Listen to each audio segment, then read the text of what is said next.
Good morning sa ating mga kababayan dyan sa Netherlands ngayon. Alas 3:21 ngayon dito sa alas 3:21 ng madaling araw, Philippine time ngayon, at maraming salamat sa mga ating kababayan nga patuloy nagsusubaybay sa kaganapan dyan ngayon sa dahil Netherlands, sa ICC facilities. Ang mga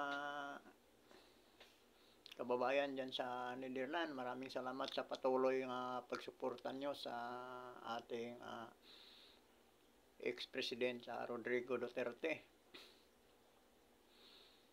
Kasi sa mga kababayan dito sa Pilipinas, may kaganapan din nga masasabi nating isang political talaga itong ginagawa nila kay former President Duterte. May rin dito sa balita dito sa Pilipinas na gustong pasukin ng mga kapulisan ang bahay ni President Duterte. Nakita ko lang to din sa sa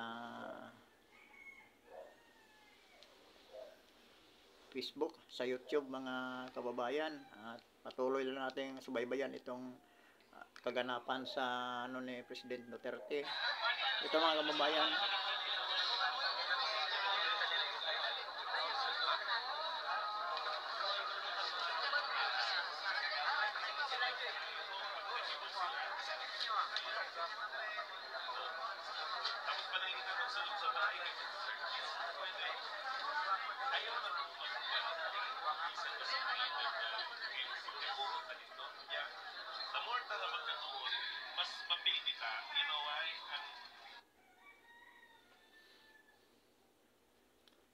ito mga kababayan dyan sa Netherlands na pinakita ko lang sa inyo, ibinalita ko lang sa inyo itong mga kaganapan dito sa Pilipinas. Nga ito talaga yung ginagawa nila ni President Duterte ay isang political talaga ito. Isang political harassment talaga ito ang ginagawa ng kasalukuyang administrasyon kay former President Duterte. May kinalaman pa rin ito sa mga kaibigan. Kaya patuloy nating subaybayan itong kaganapan na ito kasi may pa rin ito, may kinalaman sa 2028 presidential election. At saka mayroon pang dito mga kababayan natin diyan sa mga Pilipino diyan sa diyan sa Los Angeles. Paki-monitor na rin ninyo itong mga nangyayari sa ating dito ni President Marcos sa kanyang asawa nga nasangkot sa isang kaso sa pagkamatay diyan sa Los Angeles pagkamatay ni Paulo Tantaco. Ang sabi, ang balita, ang nakaalap namin dito ay naka-hold diyan sa Los Angeles si Lisa Ranita Marcos kasama daw si President Marcos, si Speaker Romualdez, at saka si Senate President Escudero, kung gaano to katotoo. At nahulian daw to ng droga, mga kababayan. Itong itong si Paulo Tantaco na daw to, na overdose dahil bayon sa balita, tinuturukan ito ng drugs. Ito mga kababayan ang masaklap na upang mapagtakpan itong issue na ito. Kaya pinilit nilang ipadala dyan si PRRD sa ICC nga walang due process. Inaapuran nila mga kababayan din sa nga hindi nila nasunod ang due process. Hindi nila nasunod ang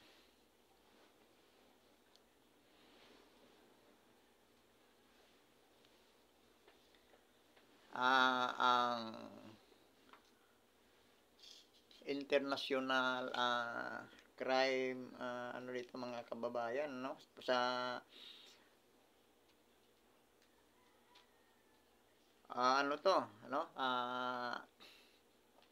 mayroon ding sinusunod yang diyan ang ano, ang ICC. Ay itong sangkot at dala ang pag-surrender ng government authority kay PRRD diyan sa ICC ay nalabag daw ang ano nito, nalabag dito ang Rome Statute ng ano, ng Puiso Nostri. Ito mga kababayan, isang pinakamahalagang aspeto sa batas ng International Criminal Court or ICC ay ang pagsunod sa Article 59.3 ng Rome Statute na nagsasaad na ang sinumang inaresto ay may karapatan munang dumaan sa korte ng kanilang sariling bansa para sa interim release o pansamantalang paglaya habang inaayos ang proseso ng pagsuko. Pero ito mga kababayan, hindi ito ginawa dito sa Pilipinas. Basta na lang pinirsa ng PNP nga isakay sa eroplano si President Duterte para dalhin diyan sa ano. No? Dito pa lang nakitaan na ng paglabag ang ano natin, government authority. At saka ano din dito, no? Nagpakita lang ng kahinaan ng ating mga kapulisan sa pamumuno ni Torre. Nagpakita lang na medyo lack of knowledge ang ating mga kapulisan patungkol sa saligang batas dito sa ating mismo sa Pilipinas, no? Parang nailagay ni Torre ang organisasyon ng PNP sa alanganin at saka ang administrasyong Marcos. Masyado nilang inaapura nga wala di nila nasunod ang due process dito sa kaso ni PRRD, no? Kasi maliban sa hindi na tayo hindi na tayo kasapi diyan sa ICC na yan. At hindi pa nasunod ang due process at ang pag-surrender ng ating gobyerno sa soberanya, no? Isinusuko ng ating gobyerno, ang isang Pilipino, ang former president diyan sa ICC na hindi man lang dinaan sa tamang proseso. At mga kababayan, at pakisubaybayan lang talaga natin itong kaso ni PRRD diyan sa ICC at sana makamtan ng ating mahal nga PRRD ang hustisya, no? At saka ang ano nito mga kababayan, ito ay isang diversion lamang o pag-ilihis ang atensyon sa mga Pilipino sa kaganapan nga nangyari nga sa kasong kinasangkutan ng pamilya Marcos. Nandyan ngayon nakadete doon diyan sa Los Angeles. Dinidetain sila sa mga hinuhold sila sa US authority patungkol doon sa kaso ni pagkamatay ni Paolo Tantaco. At yan mga kababayan, ulitin ko, maraming salamat sa inyong pagsuporta sa ating mahal nga Pangulong Rodrigo Roa Duterte, at sana wag kayo magsawang magbigay ng suporta at sa pagmamahal sa ating mahal nga Pangulo. Dito sa Pilipinas, nakamonitor din kami at sabi nga ng mga kababayan natin dito sa Pilipinas, nilagyan daw ng problema ng administrasyong Marcos ang Netherlands, no? Dahil napakatahimik sa na yan, sa lugar na yan ngayon, biglang nagkagulo dahil diyan sa pagdating ni PRRD, no? Dahil sa suporta ng ating mga kababayan. Ulitin ko, maraming salamat sa inyong lahat at mga kababayan diyan sa Los Angeles Netherlands. Maraming salamat sa suporta nyo kay PRRD at sa pag-antabay nyo dito sa unang paglilitis sa ating mahal nga PRRD.